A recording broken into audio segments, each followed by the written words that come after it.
This program contains adult content. Is there a God? Big atheist. Really? What, am I an idiot? Come on. That yes, it would be nice if you could throw your sins and your responsibilities on someone else. But it's not true. It looks like far-left lunacy. I don't believe that it's true that religion is moral or ethical. You don't need to follow anybody! It's not human intelligence! If someone doesn't value logical consistency, what logical argument are you going to give them that will demonstrate that they should? Hello and welcome to the Godless Rebelution. Today is Wednesday, February 3rd. This is episode 319.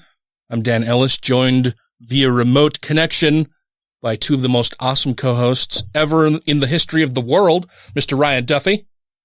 Oh, yeah. And Mr. Taylor Green. Hey. Woo-hoo. So last week we talked about the Satanic Panic. This week we will be talking about some other moral panics and how they repeat themselves throughout our history. And hopefully this will give everybody a bit of a guide to recognizing when these things start unfurling so that we can pull as many people away from the edge of dumbfuckery as possible, as quickly as possible.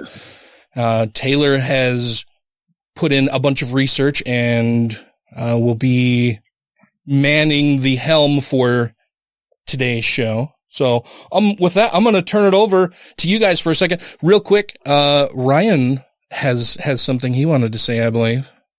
Yeah. I mean, as we all know, today is February 3rd, which is my mom's birthday. Ooh. I just wanted to say happy birthday, Mom. And, as a gift, I will not be using the word cunt throughout this entire episode. You're not going to say cunt the entire time? No, my mom does not like that word. So just for her on her birthday, I won't say cunt. I think it's awesome that you're not going to say cunt tonight because I know a lot of people get really bothered by the sound of the word cunt. And I don't know, that's just that's a reaction that some cunty people have to the word cunt. It's strange. True. I mean, it's so much more eloquent just to say it than rather say like, see you next Tuesday. That's just like, it's the Mormon way of saying it. I mean, I don't have a problem with the word. I love a lot of British and Australian comedy and humor. And they have no problem with the word cunt. So. Yeah. Oh yeah. I was deployed with them all season. Like, you're my cunts. Like, I love you guys. So yeah. It's going to be hard not to be like, oh yeah, here's my cunt, Ryan Duffy. I know. So yeah, for the rest of this episode, I will not use the word cunt. That's my gift to my mom for her birthday. Yeah, that's very big of you, Ryan. I'm sure she'll appreciate that you're not going to say the word cunt at all during this episode. Yeah. I mean, it's going to be hard, but I'll do my best. Okay. Mr. Grin, what have you got for us? Okay. So last week we talked about some of like the less frequently talked about parts of the Satanic Panic, which got me thinking because I've seen a lot of like QAnon stuff in the news lately. It's like everyone's kind of realized what's going on in our country, kind of realized that this is a bigger thing than they thought it was. It's not just some fringe group, which got me to thinking about like previous times in America and in the world where this kind of thing has happened. So what I wanted to do was kind of survey like the moral panics that have happened in the past, and see if we can't find any through lines with them, because honestly, they're all the same thing. So without further ado, there's two things I want to do tonight. First, I want to show that, for most people, knowing the specifics of a given moral panic, I don't think is necessary. And I think it can actually be kind of harmful. There's a repetition effect in psychology that basically, like, if you hear claims, even false claims, over and over again, your mind starts to latch onto those and like give them credence. And so there's kind of like a counterproductive value anytime the media like goes over the claims of a moral panic, because it broadcasts the ideas of that moral panic to people where they otherwise wouldn't have seen them. Mm-hmm. But then kind of conversely, the other thing I want to do is show how like the big trends of all of these moral panics are important to know so that when you do see them, you can like recognize them for what they are. And I know those seem like two cross ideas, but I hope by the end of this, like, it makes sense why I'm saying what I'm saying. So Let's go ahead and start with the Satanic Panic. Last week we talked about it and we covered some of the lesser known cases. What's important to know about the Satanic Panic is that the like big brunt of the Satanic Panic was deep concern about like daycare centers and children being raised like at home alone or being difficult to get in touch with. And police started like looking into claims made by panicked parents and were using interrogation methods that were like really bad at actually getting real information from kids. And so those kids were starting to tell crazy stories about like flying or being flown out of town. Flown out of town. Yeah, well, and so you mentioned, kids being raised without parental supervision there. And this, I mean, it kind of goes to a time when this was toward the beginning of like women's rights and women entering the workforce, latchkey kids. I remember growing up, I would get home from school and my sister and I would have at least 2 or 3 hours after school where we were just home by ourselves and got into all kinds of mischief. Right. Yeah. And there were a lot of conservative groups at the time who were looking at like, women entering into the workplace, right? And they would call it like a destruction of family values, basically saying that like the family unit is breaking down now that women can earn their own paycheck and have their own bank account. And that, like daycare facilities and babysitters were like a further like symptom and effect of this, like to them, degradation of the American family. And as I'll be talking about much later on, I think that it is these social changes that cause moral panics. But yeah, as far as like the big claims of the Satanic Panic, they believe that people were drinking children's blood as part of satanic rituals. They believe that they were taking kids away from their homes, abusing them and then bringing them back to their homes, that there were like these whole trafficking organizations that would, steal kids away and bring them back. They also believed in human sacrifice, and there was actually a limited number of people, kind of like that comedian we were talking about last week, Ryan, who believed in like government conspiracies overlapping with this. Yeah. To where they thought that like some of the Satanic Panic stuff and like the forgotten memories, or how like they believe that they could get memories back through like therapy or interviews and that kind of thing, or whatever they called it. Yeah. They thought that some of that might have had to do with like the CIA MK Ultra program, but that was like those anti-government kind of fringe, like chemtrails people. But at the time they were trying to link the same thing, that Satanic Panic, to some sort of, government organization as well. Which is just wild to me how similar that is to QAnon, right? You guys have talked about QAnon like kind of in fleeting in the past. Mm-hmm. Yeah. Like mentioning people in QAnon and how fucking stupid it is. Yeah. Right. Some of the specific claims and predictions that they've made, the failed predictions that they've made. Right. And like, to be real, there's literally entire podcasts dedicated just to like, what is QAnon? Who are the people? What do they claim? All that jazz. And I don't want to like relitigate a ton of that. I do recommend, it's called QAnon Anonymous. They've got a good show where they go into like in depth on that. If you care, listener, but, you shouldn't. Like, really, you shouldn't. It's bullshit. And we'll go over some of their big claims. Their big overarching claim is that there is like a cabal or like a cult of like left-wing people, Hollywood people, rich and famous people who have like an organized child trafficking thing, and that they harvest these children. Like basically they claim that they, that these cabal of people torture kids in order to get them into a heightened state of fear, in order to activate their adrenal glands, to tap adrenochrome from them, which then they drink and it makes them more youthful. And if I told you that was the plot for like a Steven Seagal movie, you would believe me, right? Like, yeah, because Steven Seagal movies are complete shit. Yes. Yeah. Or a Nick Cage, probably more of a Nick Cage movie than a Steven Seagal movie. But I always think the biggest problem with that though is they say like the Clintons are drinking adrenochrome to stay young and live forever. Bill But they has look like shit. Yeah, they're aging like crazy.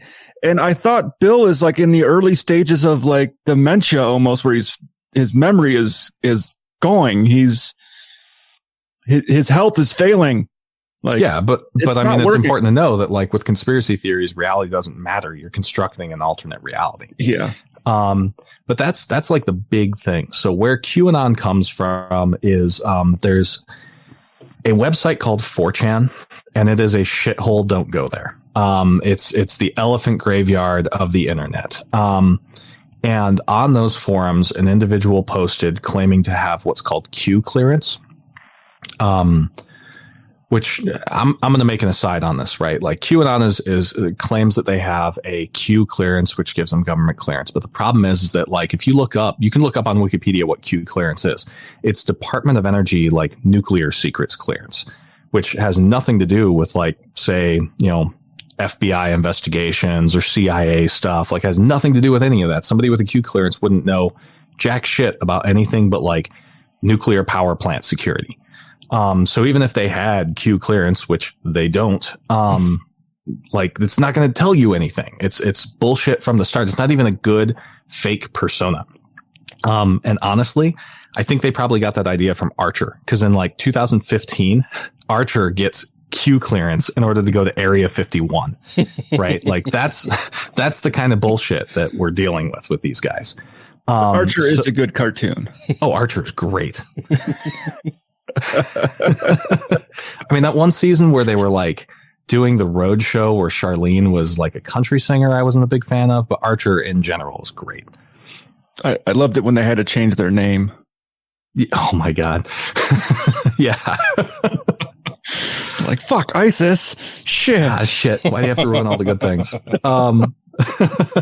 So, QAnon started dropping what people call Q drops, which were just little like cryptic bullshit on 4chan that then like Q influencers would start to like interpret, very much like one must have interpreted like drug-addled, prophecies from like priests in the Iron Age and turn those into Bible verses. Like it's the same kind of thing where like one person issues bullshit and the other people try to turn that bullshit into what they want it to mean so that they can influence people's actions, right? Well, and it's weird that when they do that, like it tells you a lot more about their personal mindset than about anything that they really want it to be, right? Or anything that it really is. Like they'll take it and twist it and mold it into whatever deep, dark fears or desires they have themselves. Oh yeah, absolutely. Yeah. Because what they believed, and that's obviously starting to shift now. What they believed is that they called an event the Storm, and they believed that Donald Trump and folks within the DOJ were going to just roll out and start arresting people like the Clintons and the Obamas and shit like that, and expose this big cabal of like sex traffickers and Satanists and shit like that. And then obviously Trump is out of office and that never happened. And there were multiple failed predictions that storm would occur at multiple occasions. And what's wild to me, without getting into too much detail, is that it reminds me a lot of what's called the Day of the Rope, which comes out of the Turner Diaries, which was like a white supremacist thing where they believed like that a revolution would happen across America and Jews and liberals would get hung. So I mean, it's like crazy how beat for beat QAnon follows some of that old Turner Diaries white supremacist shit, but like whitewashing it of the like Nazi stuff and making it instead like just anti-liberal, anti-Hollywood stuff. I mean, that's also where you had got on the January 6th insurrection, them putting up the nooses. And right. I saw a lot of people making the comparison like, oh, it's the Day of the Rope.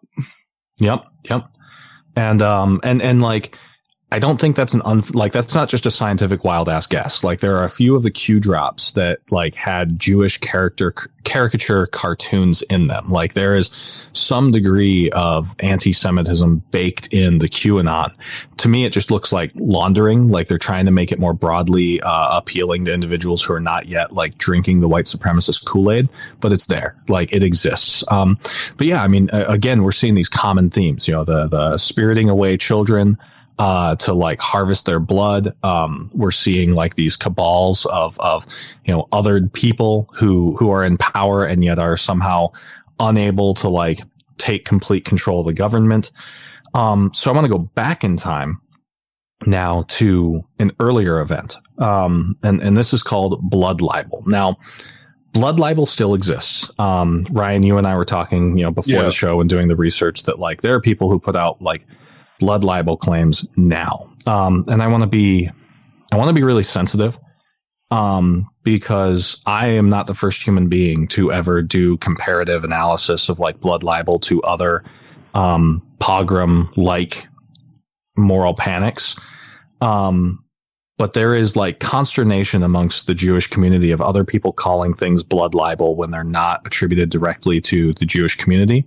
So I want to make sure that any of our listeners know, like, that's not what I'm doing.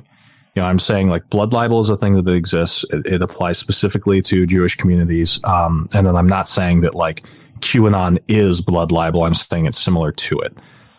So with that caveat out of the way, what blood libel is it's, like a canard, like a fake. It's a fake conspiracy that has existed for a very long time and follows all the same tropes. It looks like it probably started in around the 1100s, just after the First Crusade. It looks like Europeans were starting to become anti-Semitic due to the whole Crusades to reacquire the homelands. Let me scratch that. That's how easily culturally it gets into you, right? They're trying to steal the Holy Land, right? From Muslims and Jews. And afterward, there was a lot of anti-Jewish sentiment in Europe. Now, there was a British community that like basically besieged, their Jewish members of the community. And when those Jewish members of the community were faced with a mob, they chose to commit suicide rather than be literally torn apart by a mob, because like it's important to understand, kind of in light of January 6th, that like mobs have literally torn limbs off of bodies, right? Like when that many humans get that crazy and start attacking other people, they will, I mean, literally tear arms off of bodies. Like mobs are terrifying. Oh yeah. They'll beat police officers to death with fire extinguishers or trample people to death on the stairs. Yeah. Yeah. But I mean, like, there is a reason why there is like a deep-seated fear of like the zombie thing, right? Like when you see zombie movies and you see the zombies like swarm around a person and start tearing that person apart, like that speaks to the deep-seated human like fear of the mob, because mobs will do that to people. It's terrible. So after that happened, there was an English propagandist who wrote that if a Jewish community would be willing to kill their own children, and they were referring to the Jewish members who like killed their kids and then themselves rather than be killed by the mob, if they would do that to their own kids, then they would be willing to do it to Christian kids. And from there, it expanded out into this idea of blood libel. And it's very similar to the QAnon stuff. They believe that Jewish cults that were in hiding would consume the blood of Christians in order to make pacts. There was an accusation in, I want to say it was like Slovakia, in the 1800s, where somebody accused a Jewish family of kidnapping a child to a nearby burrow, killing them, draining them of their blood, and then returning them to that burrow. And then there was a pogrom that followed after that. And it's crazy. Like it speaks to the degree to which people deny reality, because, historically Jewish communities have tended to be highly conforming to like their religious beliefs, and the Old Testament, like that is still followed by Jewish communities, strictly prohibits the consumption of any blood. Like when halal slaughtering of meat involves draining all of the blood from an animal before you begin to process it. Like it is strictly forbidden. And yet in spite of that, the blood libel myth persists. And they claim that there's consumption of blood. Now personally, I think that like origin story of the Christians saying like, oh, these Jewish folks killed their own kids, right? So they'd kill ours. I think that's a retrospective justification. I think that was the person at the time who wanted to be anti-Semitic coming up with a clean excuse. And it's wild to me that Christians would engage in that kind of a myth against Jewish folks, because that had happened against them in the past as well. I'm Bryce Barkenagel. Have you ever wondered if Joseph Smith was drugging the early Mormons? Turns out it might be possible when you have a fantastic congregation that is witnessing angels floating around in the rafters and think that the temple is on fire and they're running out in the snow and writhing around on the ground naked. Yeah, as it turns out, drugs might be the best explanation. Be sure to check out my Sunstone Symposium presentation on the Joseph Smith entheogen theory by punching that into any YouTube browser. And thank you so much for checking that out, and be sure to check out the Naked Mormonism podcast. This is the Godless Rebelution. Hey. Hi. All right, so, yes, this building is a yeshiva, but have you ever noticed that there is an inscription over the door that is incredibly highly creepy? What does it mean? Don't you know? You're Jewishy. Oh, not by choice. Hey, come on. Religion is dumb as fuck, all right? It's racist, it's sexist, there's no money in it anymore. Thank you to everybody who has rated the show on iTunes and Stitcher and are following us on YouTube, Twitter, and Facebook. And to all our Patreon patrons, you make the show possible.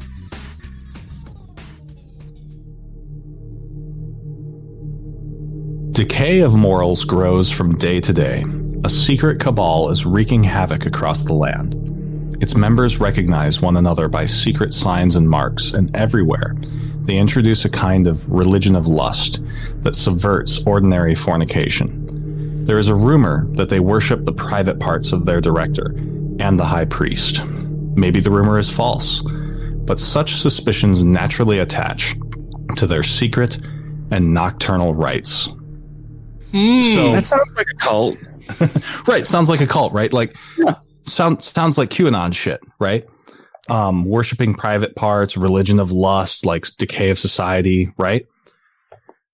Nah, man. 2nd century Common Era. Oh, wow. Is when that's from. Yeah. So, before Christianity became the big thing in Rome, there was a lot of conflict between Roman pagans and Roman Christians.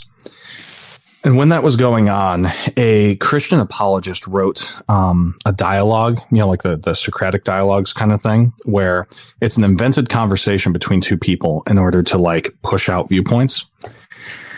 So what this guy did is he wrote his dialogue that was supposedly between a Roman pagan and a Christian. And throughout the dialogue, the Roman pagan was making claims that in the real world, Roman pagans were making about Christianity at the time. And the Christian author of this dialogue then had the Christian character in the dialogue debunk those claims. And that claim that I read to you, the decay of morals, blah, blah, blah, comes from the mouth of that Roman pagan in that dialogue. So what that means is that these are the sort of arguments that Christians at the time in, 100 Common Era had to deal with, that kind of stuff coming from Roman pagans at that time. But here's the fucking crazy thing, right? Is that, the Christians made the same claims against the Romans, right? So further on in that dialogue, the pagans start making arguments that, Christians were drinking the blood of children in order to make a, pact, to fight the empire, right? To undermine the Roman Empire. They made the arguments that Christians were stealing away Roman kids in order to damage the Romans' ability to replenish their own, offspring, right? To replenish their race, basically, right? And that all takes place within that dialogue, right? Written by that Christian, looking at the accusations made against Christians by Roman pagans. The fucking crazy thing to me is that the line after that decay of moral speech, that Christian lashes back at the pagan and says, but didn't the Roman insurrectionist Catalina make a pact with his own men to undermine Rome by drinking the blood of children? So as he's making this argument that the Roman pagans are wrong to say that Christians were drinking the blood of kids to make pacts, that Christian, undermining that claim, goes and says, but you Romans are doing the same thing. And this is in 100 Common Era. That Jesus had been dead for 70 years, right? if he existed. Yeah. If he existed. That's how long ago people have been making these exact same claims. And that's as far back as I looked. Like, I'm sure that if I bothered a historian friend of mine and wanted to go back to like Mesopotamia, I could find more shit like this. But that's as far back as I felt was appropriate to go, right? With having a week to look this stuff up. This shit has been going on for 2,000 fucking years. So I want to go ahead. Sorry. I was gonna say, yeah, it's the whole, well, your party did it. So what's wrong with me doing it? Right. Right. Or you Obama accuse me did of that. doing it. So I'm going to accuse you of doing it. Yeah. Or, some projection, like some 2,000-year-old whataboutism. Yeah. Just rolling down the hill. So it seems like anytime a group comes into power, socially, it starts using like the same arguments against whatever scapegoat they want to set up. Which is why we've seen this repeated, against Romans, against Christians, against Jewish folks, against, governments and liberals, all that kind of thing. It always seems to be that traditionalists are trying to attack what they deem to be the outgroup with these sorts of claims. So like I said at the outset, right, it's less important what the individual narrative is of these conspiracy theories. I think it's a lot more important to look at some of the common themes. So we're going to go over a few of those themes now. Okay. The first one that we'll go over is taking a child away from where it lives, draining their blood or somehow harming them, and then returning them to their community. Right. So Satanic Panic. Right. There was the claim that children were being taken away from their daycare facility. Right. When the cops would do these suggestive interviews where they would lead the kids on in their questioning to tell these ridiculous stories, but they were saying that those kids were being taken away from their daycare, tormented or tortured or used in the black mass in some way, and then brought back to their daycare center. Right. There's QAnon, right? QAnon has Pizzagate, where they thought that like kids were being taken by this evil cabal into the basement that didn't exist under a DC pizza parlor was being used to like house these trafficked children. Right. During the blood. We were lucky nobody went and shot up any of the daycare centers like they did the pizza shop. Mm-hmm. Yeah. No, I mean, that would have been awful. Yeah. Yeah. Especially with the way that people are now. Like I could see an Alex Jones listener doing something like that after like Parkland or something. Yeah. In the 1600s, earlier I said the 1800s, and I misremembered. In the 1600s in Eastern Europe, the Russian Orthodox claims that there was a boy who was kidnapped away from his home during Passover, taken to another town, bled out for 9 days through this blood libel, myth, and then his body was returned to the hometown. Now, obviously, what probably happened is that this kid was killed by like a community member, and they needed to pin the blame on someone. And Eastern Europe and Russians in particular have been notoriously like bigoted against Jewish folks, right? So that's probably where that came from. The crazy thing is, though, is that like that particular story has been pushed by like the state of Belarus and their state TV as recently as 1997. They put out a film that was alleging that was still a true story. Oh, wow. And again, this is doing harm to Jewish communities, right? Because the crux of that story is that child was harmed by Jewish folks when he wasn't, right? And then, like I was saying earlier, the second century Romans, there was the myth pushed in that dialogue I was telling you guys about that Roman pagans would bring children and dogs to orgies, right? Like they would steal them away from Christian homes and take them to orgies. So that's like kind of a brief summary of stealing away children, looking at blood ritual, right? This is a second big trope. Obviously the Satanic Panic had a lot of stuff where like blood was integral to black magic. QAnon has their conspiracy about adrenochrome, which Ryan, you were saying, I guess, is like a real chemical, but it's not what the QAnon folks say that it is.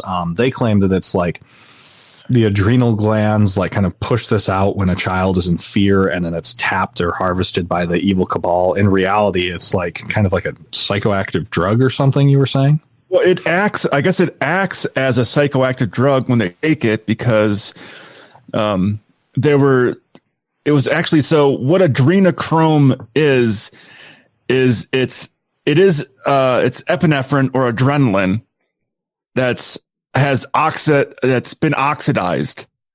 So it's taking something that our body naturally produces and they oxidize it.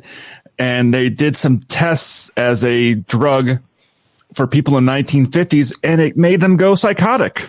Yeah, but I mean that's nothing to do with the claims about adrenochrome made by QAnon, because they say that like undoes the effects of aging and shit. Yeah, like rejuvenation, live forever kind of bullshit. Right, which falls more into line with like Victorian myths about like vampires and shit like that. Like it's that, you know, blood being used for vitality, which is like a common trope.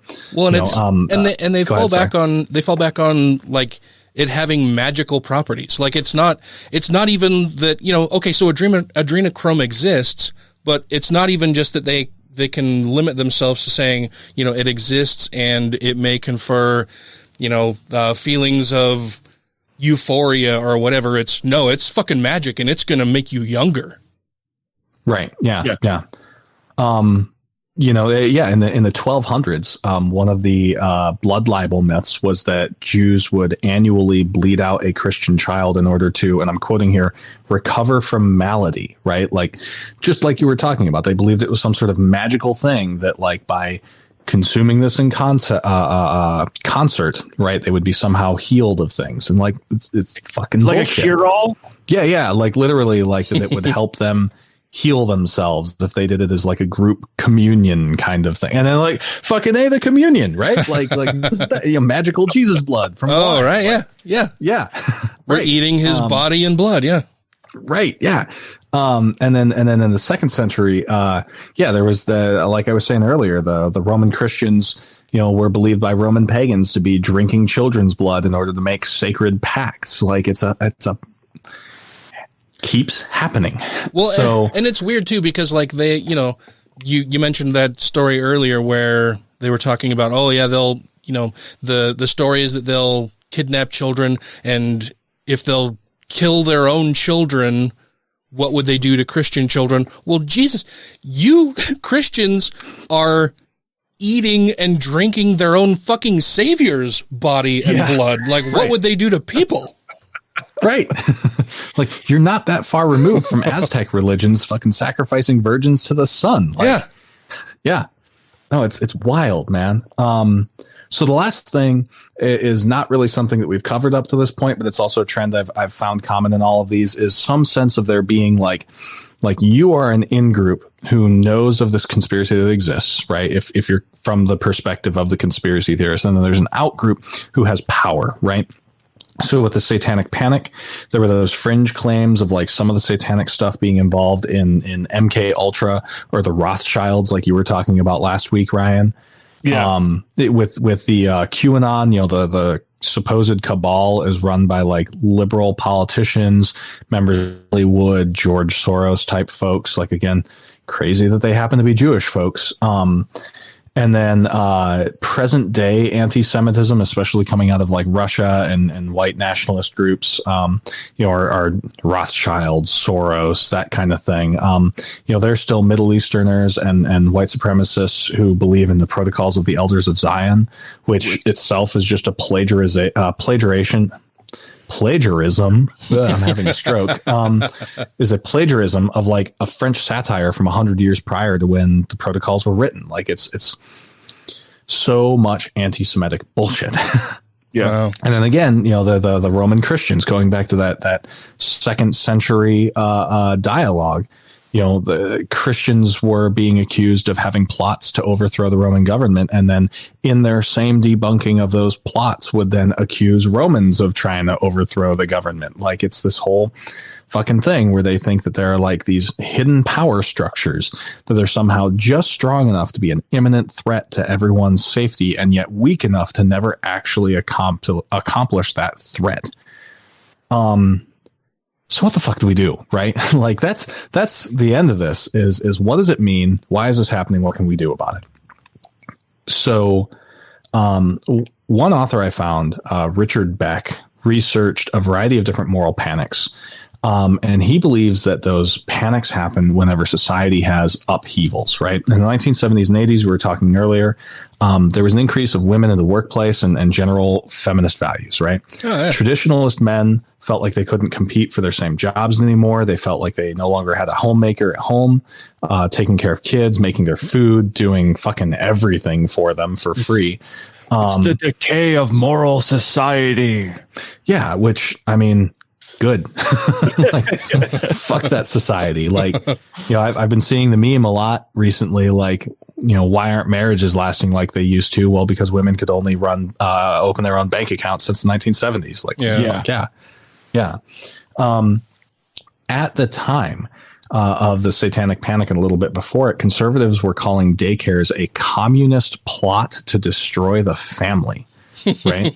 So it only makes sense that these folks would start to find a way to vilify daycare centers. Yeah. Similarly, today's QAnon conspiracy can be looked at as a backlash against like further increases in feminism, Me Too kind of stuff, as well as like broad acceptance where it didn't exist, 10, 15 years ago of, gay marriage and transgender individuals.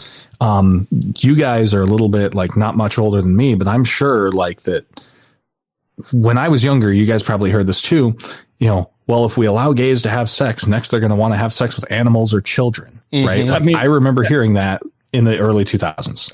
Going on 5 years ago. Yeah. Well, I was going to say there are fucking pastors like Greg Locke and the other stupid bastard in Arizona. I can't think of what his name is. Anyway, but there are modern day Christian pastors who still say that same kind of fucking nonsense. Yeah. And so it only makes sense that like if moral panics tend to form themselves as a backlash against broad social change, that like QAnon was gonna happen. And so Beck also argues that the most effective conspiracies are the ones that stick to tropes that take the most advantage of people's anxieties and shifts the blame onto outsiders. A trope is like a frequently used element of like stories or whatever, like the hero's journey in film and literature, right, is a series of tropes. This idea of like, say, how like in every horror movie, there's like a virgin, a slut, a jock, an African-American guy who dies first, and a nerd, like these are tropes, right? And tropes are a lot like memes that way. And the argument is that like there are tropes within conspiracy theory, and the most successful ones just keep getting repeated over and over. So looking at the trope of like accusing people of pedophilia or otherwise abusing children, it's such an effective trope to be used, because let's say that like I accuse Ryan of pedophilia, right? Dan, you'd immediately want to like come to his defense, right? But then you're thinking maybe not. No, you're not. Okay, so let's say that. Or no, I say Dan won't defend me. Yeah. Well, no, and so that's like Dan will be thinking to himself, but if I'm wrong, now I'm the guy who defended the pedophile, right? And people will remember that, and so it makes it that much harder for folks to come to the defense of people falsely accused by these conspiracy theorists, because they make a claim that is so incredibly hard to come to the defense of the person being accused. Mm-hmm. Back in the day, it was just as effective to accuse someone of being gay, right? Because being gay was seen as such a bad thing that if you came to the defense of a person who did turn out to be gay, then you looked like you were, like possibly gay yourself. And and it's these marginalized communities or marginalized portions of communities even that they can foist all of their problems, all of their internal failings onto some other person or group of persons. It's not that they have to stop and take stock of the things that they've done personally that have led their lives to have some calamitous effect or something that's producing anxiety for them, right? It's always that they don't look inside to see what they could do to personally improve or fix their situations. Whatever's wrong in their lives has to always be foisted onto somebody else. It's, the things that are wrong in my life are wrong because of that person and what they are doing. Mm-hmm. Yeah. So the last person I looked at is a sociologist, Stanley Cohen. He wrote a book called Folk Devils and Moral Panics. And he argued that a moral panic happens whenever a condition, episode, person, or group of persons emerges to become defined a threat to societal values or interests, right? Jewish folks, merchants, Romans, Christians, gay folks, trans folks, right? African Americans being able to have like jobs and no longer being suppressed by Jim Crow. Or being anytime you've got vote. Yeah, right. Women being allowed in the workplace. They found a group of people who are changing the way that society is oriented in itself. And Cohen argued that there are 5 stages to a moral panic. First, someone, something, or a group are defined as a threat to social norms or community interests. Second, the threat is depicted in a simple and recognizable symbol or form by the media. You can kind of see this like what happened with anarchist protesters or BLM protesters, right? Pedophilic cabal within like the QAnon YouTube, right?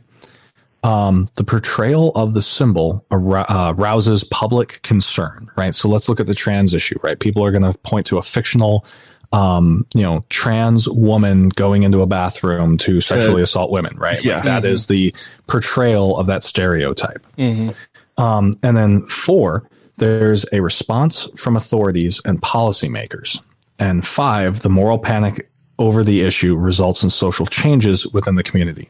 So we're sitting at stage 4 right now. With regards to the QAnon moral panic, our society is divided over this. The people who adhere to the idea of QAnon believes that there is this cabal and they are changing society and they need to change the way that the community works in order to counter this cabal. Meanwhile, other folks who are opposed to Q see them as like out of touch with reality and insurrectionists and want to make sure that like they are pushed back out of society. Like this is happening in the House of Representatives literally right now. Like we talked about this during an ad break. Yeah. Like literally 15 minutes ago. Yeah. It's kind of just fucking happened and it's not going good. Right. And according to Cohen, the issue only resolves itself when society changes in response to the moral panic. So basically what has to happen is either the QAnon folks win and we don't live in reality anymore, or folks reassert that there is objective truth and no reality to this conspiracy theory. So we need to agree on basic facts again. Like the biggest thing to me is that the average person, right? Like the typical person who's listening to this podcast, not like a policymaker, somebody in DC or somebody in like a PhD professorship. The biggest thing that you can do is pay attention to these tropes, pay attention to seeing a group being identified and isolated as an outgroup and then wild claims being made against them. Especially look for stuff where people are claiming that there's some sort of like organization to that group that's trying to oppose society. Look for anything involving blood, apparently. Yeah. And abuse of children. And if you see that start to happen, more likely than not, someone is trying to create a moral panic in response to some social change. So in like 20 years from now, when like people are dating robots or something like that, like be ready for that kind of thing to happen. Like, and I make the joke about robots, but like it's kind of happening already. Yeah. Yeah. Like society is crazy right now. And it always has been, right? But there's so much change happening because of how the internet has allowed so many people to communicate with each other so fast. And with climate change fucking up, people's access to water in the third world, causing like major changes in demography as like refugees start moving around. Like these are going to start being issues. These social upheavals are going to happen more and more frequently, which means people who feel like they're losing their relative power are going to start scapegoating the people they feel that they're losing their relative power to. It reminds me of this Jon Stewart quote, right? Like, equality feels like discrimination when you're used to being on top, right? I'm butchering his quote, but that's when you're used to privilege, equality feels like being smacked down. You're being left out. Yeah. Yeah, I was going to say too, like the whole, like normalizing this stuff, because it was probably summer 2019 when QAnon hijacked, what was it? The Save the Children on Twitter, on Instagram, on all the social media, was going out in the streets doing Save the Children, and they recruited so many fucking people into that when the actual Save the Children thing was a legitimate group trying to help children that were being trafficked for sex. Mm-hmm. Yeah. Mm-hmm. Yeah. I worked with one of the guys who was involved in the like actual no shit Save the Children movement and like movement makes it sound like keyboard warriors. I know a guy who, as a journalist, went with a team down to South America, and he was an embedded journalist when they liberated actual no shit children being held by like human traffickers. Right. And he was one of the people who like worked with the Save the Children movement, and to see his no shit real work where he put his life on the line bastardized by QAnon folks is terrible. Mm-hmm. So that's what I've got. Like that's kind of what I want to look at today is everything old is new again. Like people have been making these kinds of claims forever, and it's folly for journalists and researchers. Like I've fallen to it myself to want to just like, oh, let's look at the taxonomy of this shit. Let's try and pick apart like why do QAnon people believe what they believe? Where are they coming from? Like why do they feel the way they feel? They feel the way they feel because human beings have always fucking scapegoated folks. And we need to get past that and say, no, we've seen your bullshit before. We're not going to listen to it. It needs to be cut off way earlier than it is. It's not curiosity. It's not neat. It's not funny. Like, the shit's bad. It's bad for society. Hi, this is Yvette Dontremont, aka the Cybabe, and you're listening to Godless Rebelution. You can find me at cybabe.com, at my Twitter account at the Cybabe, and if you've hunt really hard, you can find me at Pornhub. I dare you. Suppose it's all true, and you walk up to the pearly gates and you are confronted by God. What will Stephen Fry say to him, her, or it?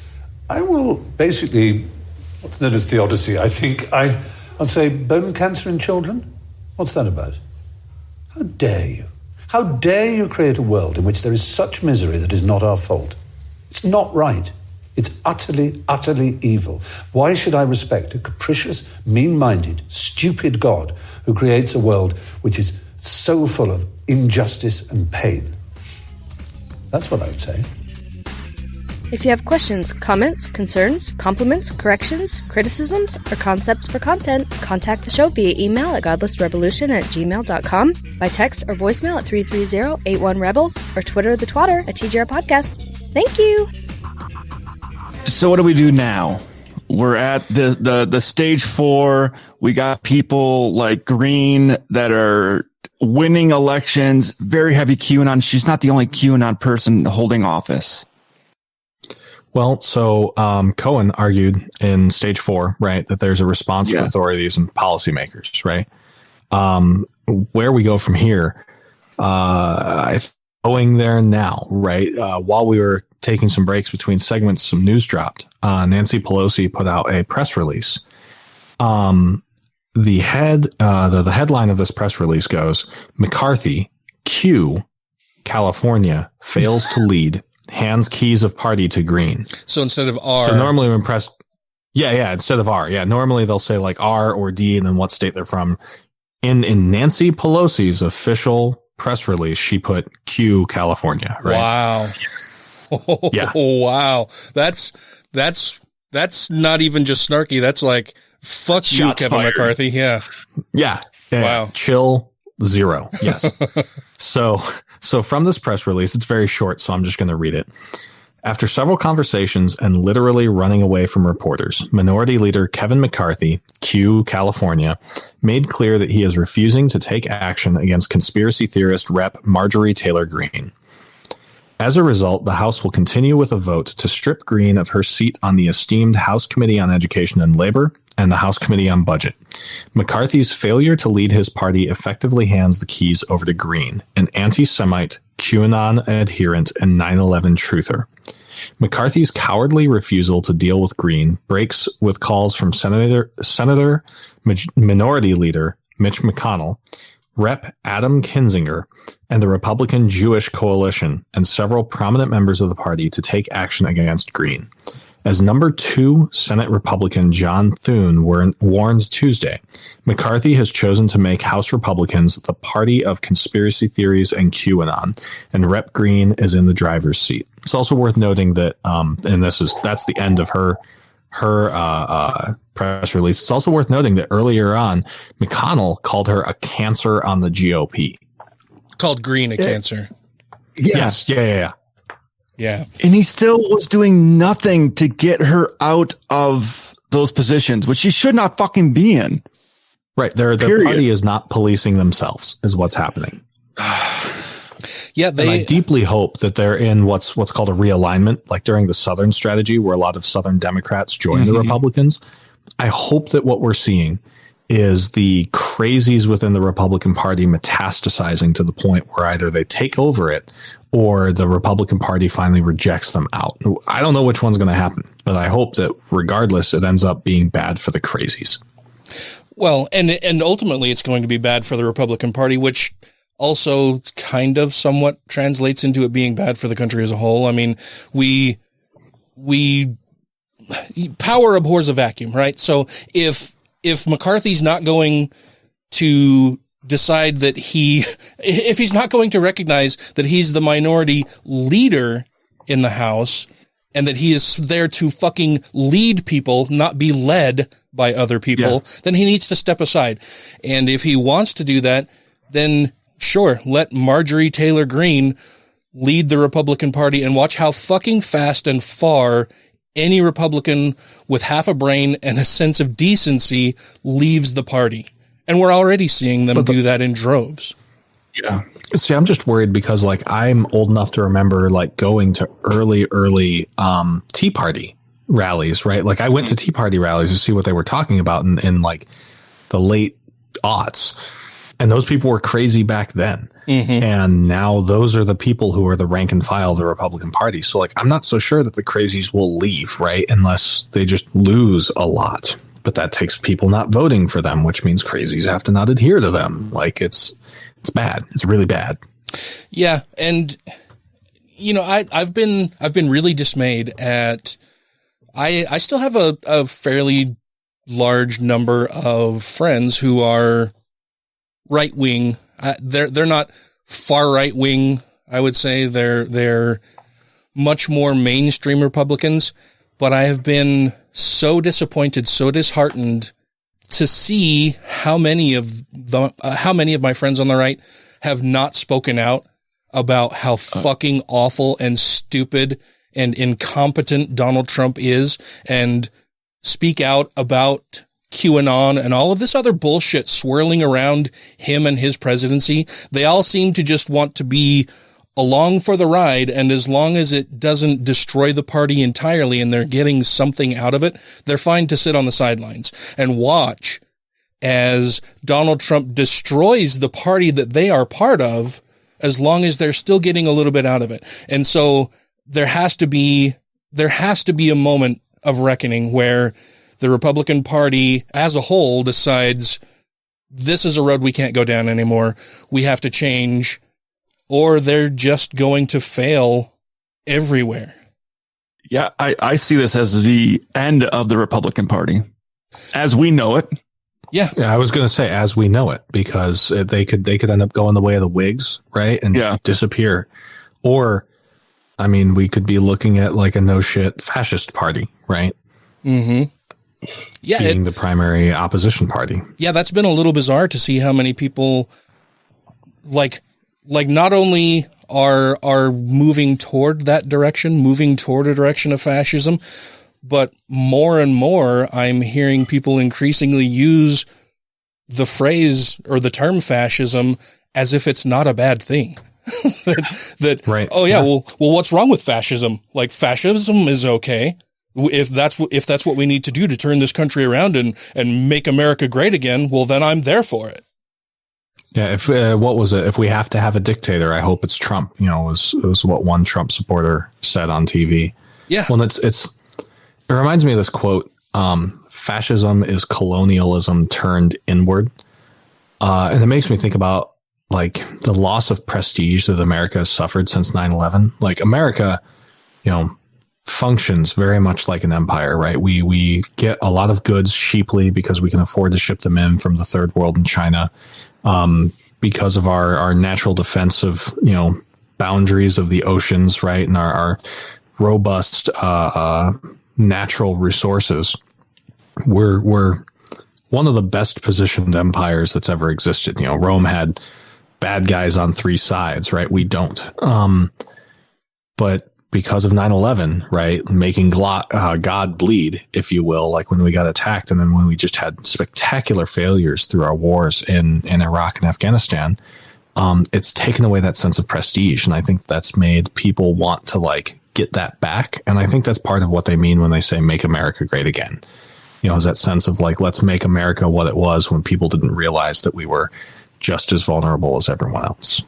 Yeah. And I agree. I think it's bizarre, though, that the route they're taking in order to try to make America what they think would be great again is making things so much worse. They say they want to make America great again, but everything they're doing, the results of their actions are the exact opposite. On the world stage, the more these people are involved with quote unquote making America great again, it's reducing American value in the eyes of the rest of the world. So where I see a make America great again as being, I want white Christians to hold all the power. Mm-hmm. And we want to prop up sorry, let me rephrase that.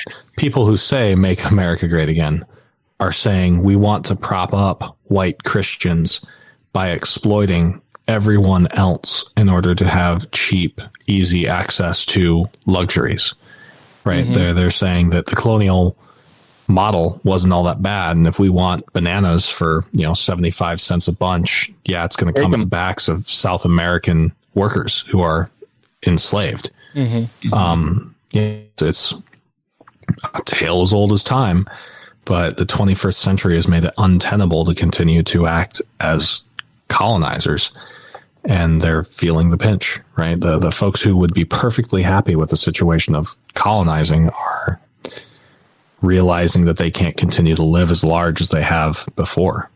That's a whole other episode right there. Yeah. Didn't Trump basically say that Bush fucked up in Iraq because he didn't take all the oil? Mm-hmm. Uh-huh. Yeah. And then, and Trump was like, let's go over there and we're going to commit war crimes. He didn't say it. He didn't say he wanted to commit war crimes, but the things he was advocating for are fucking war crimes. Yeah. They're violations of human rights. Oh, well, we wouldn't have as many terrorists if we just started murdering their whole fucking family. Yeah. And you get the people that are like, yeah, I'm all for that shit, brother. Yeah. Yeah. I know plenty of conservatives who, we're all atheists here. That's what this show is about. I know plenty of people who have said yeah, absolutely. Let's coat bullets in pig's blood so that the, Muslims can't go to heaven. And it's don't get me wrong. I don't like Islam, but I don't think that we should be deliberately committing sacrilege against individuals as a matter of policy. I don't think that that's a particularly effective way to de-escalate situations. That's the opposite of de-escalation. Right. And not only that, but it says more about them than it says about anyone else. Right. Yeah.